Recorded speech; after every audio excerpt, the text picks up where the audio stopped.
Yes, hi everyone. Hope you're all doing well, my people. Yeah, by names of Omumbeja Aisha Nasolo, and of course I've come so that we go on with our book, The 21 Success Secrets of Self-Made Millionaires. Yeah, I remember we stopped on the 13th secret. We've really delayed a lot to read this book, but we are going to start from where we stopped. And before I go ahead, I would like to inform you that this might be the first book we are reading, and it actually might be the last one because of the copyright issues. Yeah, some people told me that these books have copyright issues, so in the future our channel might be striked. Okay, yeah, so I decided to complete this book and then we close the chapter of reading books. Maybe when we inshallah, when we write our books, then we shall concentrate on reading those. But as per now, because of the copyright issues, yeah, I'm gonna stop on this book. So we shall complete it, all the 21 success secrets of self-made millionaires, and we shall stop on this book. Yeah, maybe if there is any change, I'll be communicating as well. Alright, let's go on with our 13th secret. Develop a reputation for speed and dependability. Do your work, not just your work and no more, but a little bit more for the lavishing's sake. That little more which is worth more than all the rest. That is a quote from Dean Briggs. Okay. Time is the currency of the 21st century. Everyone today is in tremendous hurry. Customers who did not even know that they wanted a product or service now want it yesterday. People are less and less patient for anything.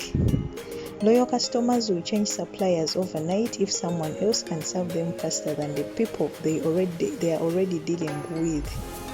Instant gratification is no longer fast enough.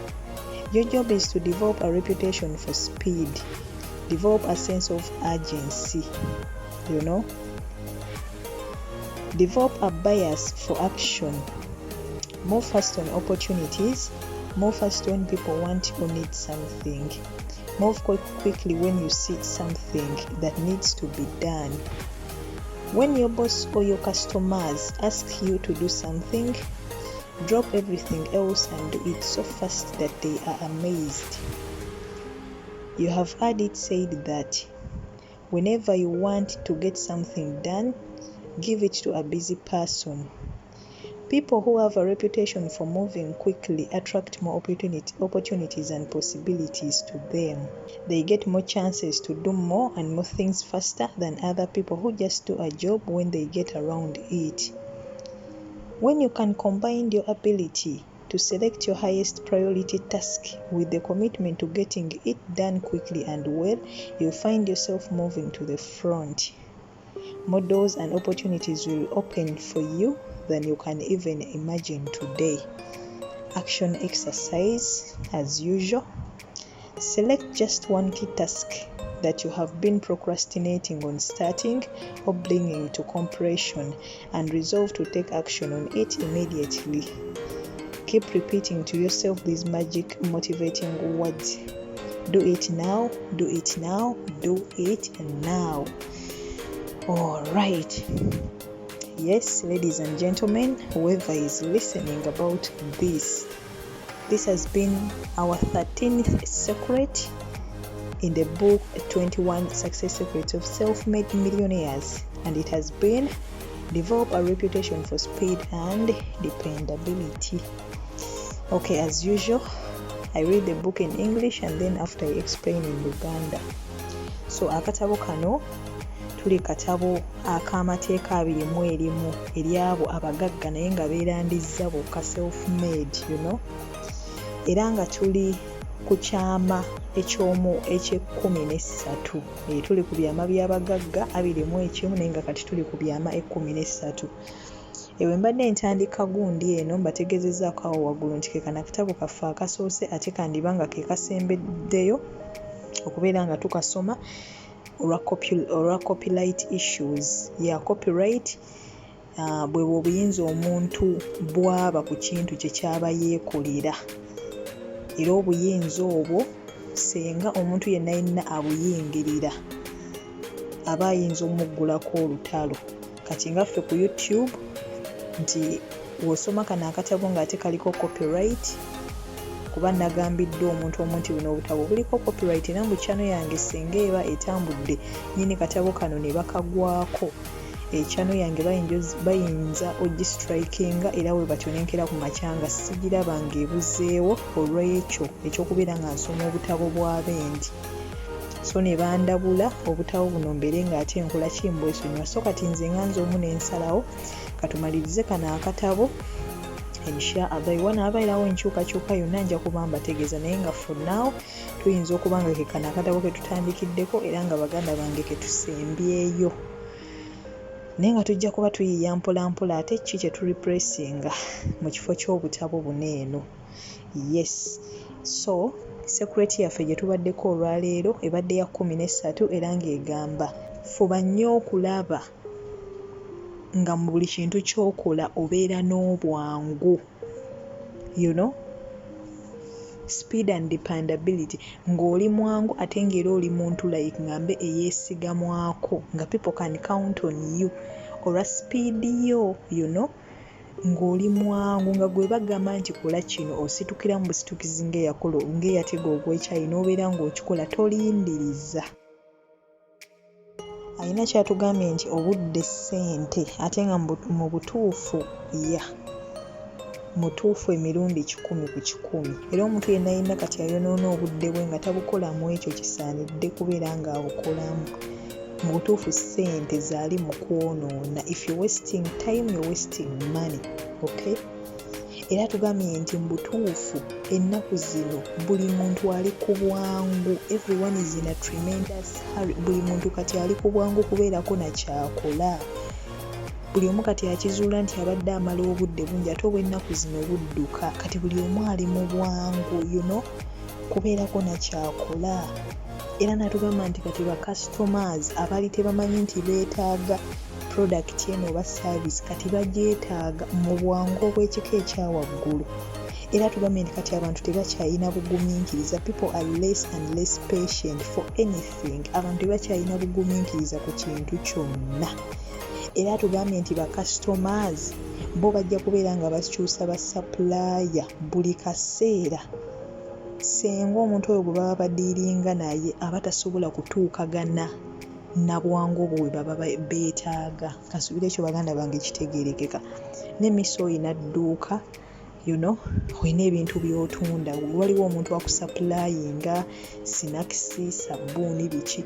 Senga okizuula nti omuntu oyo takyasobola kuleetera bintu ku bwangu kw'obyetaagira. Sabbuuni aweddeyo omukubira essimu lunaku lulamba tatuuka. Ogenda kukyusa ba supplier nga weetaaga omuntu asobola okubeera nga akuleetera ebintu bye weetaaga ate mu budde. Okitegeera? So atugambye nti ba customer bo babeera nga bakyusa ba supplier buli kadde olw'ensonga nti banoonya abo abantu abasobola okukola ki? Okukola ebintu mu bwangu obw'ekika ekyawaggulu. Era tugambye nti ffe omulimu gwaffe kubeera nga mutuufu twessaamu okubeera nga tukolera ebintu ku bwangu. Alina kyatugambye natugamba nti develop a sense of urgency. Buli kimu gwe kitwale nti kiri agent, buli ekikugwako kitwale nti kino kyetaagibwa mu bwangu. Ekintu ekiri agent ndowooza kikintu ekyetaagibwa mu bwangu. So atugambye we develop that sense of urgency nti buli kintu kyetaagibwa mu bwangu, si byakuddaawe. Omanyi abantu abamu ayinza okuba alina ekintu ky'ayagala okukola naye n'agamba ndaba tekyetaagibwa na mu bwangu, after all si kyetaaga kati. N'alindiriza. Naye atugambye nti let us develop a sense of urgency in anything. Buli kimu kitwale ng'ekyakagwirawo ekyetaagibwa okukolerwa amangu. Atugambye develop a bias for action. Tweteekemu egundi eyo ey'okubeera nga gwe buli kimu ky'olowoozaako oyagala okikolerewo, si byakulindiriza. That procrastination oyongezaayo.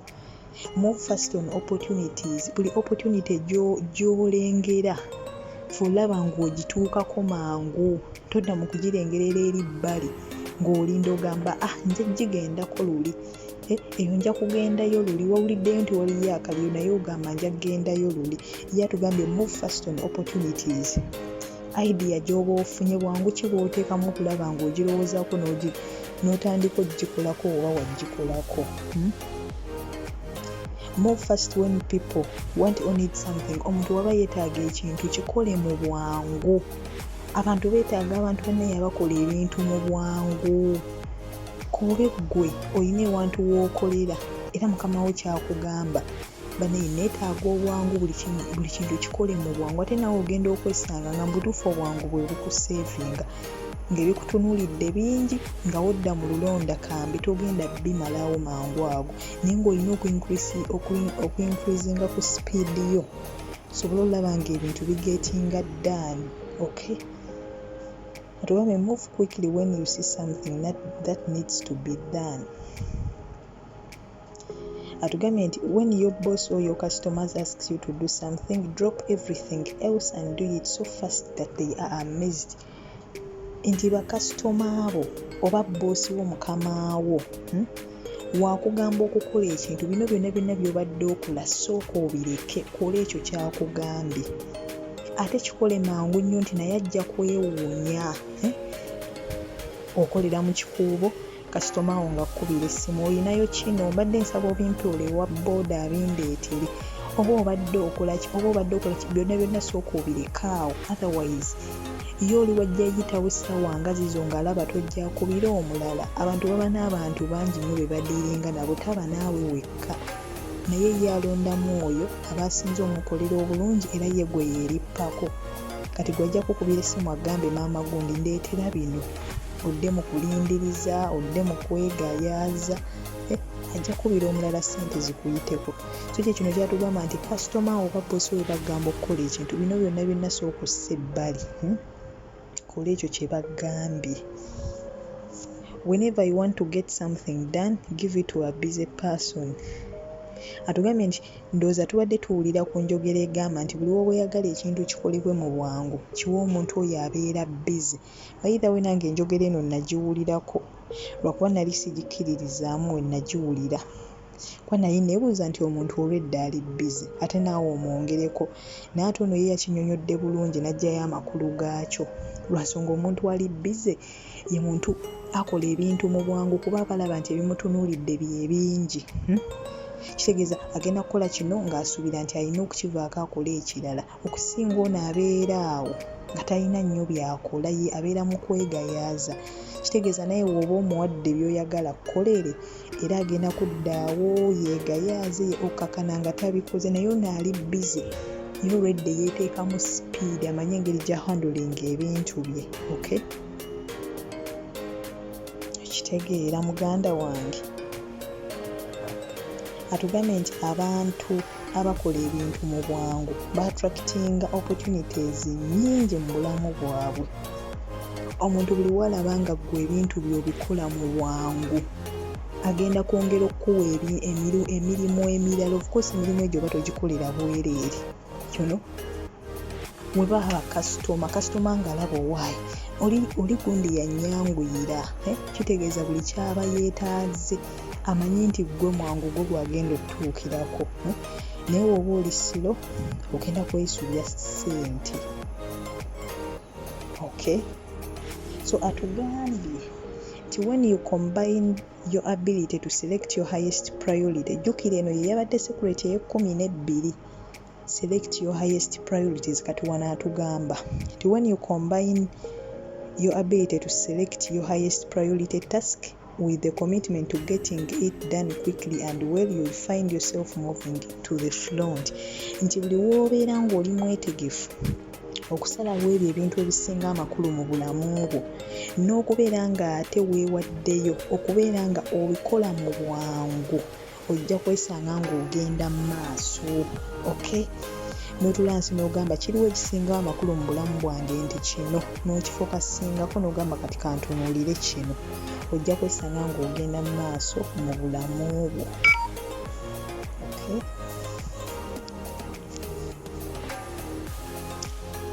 Waneno n'atugamba more doors and opportunities will open for you than you can even imagine today. Oba nga weetaddemu ekyo opportunities nyingi, enzigi zijja kweggula zonna ezeesibye. Abantu abamu ku ffe ekitusibye bwe kusooba kwaffe, tetumanyi kukola bintu mu bwangu ne tubimaliriza. Twongezayongezaayo, tukandaaliriza nnyo, n'omuntu eyandibadde akuwa omulimu ogumukolere n'alaba ng'ojja mulwisa, n'anoonya omuntu oyo asobola. Abantu bettanira basobola, bayina bwangu, bayina speed. Okay? So katusembeyo action exercise. Atugambe, select just one key task that you have been procrastinating on starting or bringing to completion and resolve to take action on it immediately. Atugambye, londayo omulimu gumu gw'obadde oyongezayongezaayo kubeera ng'otandika oba ng'ogumaliriza. Weeweeyo okubeera nga ogutandikako essaawa eno yennyini. Keep repeating to yourself these magic words. Do it now, do it now, do it now. Era tugambye nti mu process ng'oli mu kukola ekyo, beera nga weegamba bino ebigambo. Kikole kati, kikole kati, kikole kati. Baneekeka kabadde yebadde secret yaffe ye-13 ebadde egamba nti develop a reputation for speed and dependability, oba kye tuyise nti wesseemu okubeera nga okola ebintu mu bwangu n'okubeera nga abantu bakwesigamako, you dependable, people can count on you. Okitegeera. Kale osobola oteekakawo wansi mu comments kiki ky'oyize mu secret eno. Mbagala nnyo, mbagalira ddala, mwebale kumpuliriza. Nsigadde nze Omumbejja Aisha Nassolo. Gwatana subscribing, abambi subscribing okwate ne kadde sobola okubeera nga ate baganda bange tweyongerayo. Mbagaliza olunaku olulungi, mukulikeeyo mu Eid.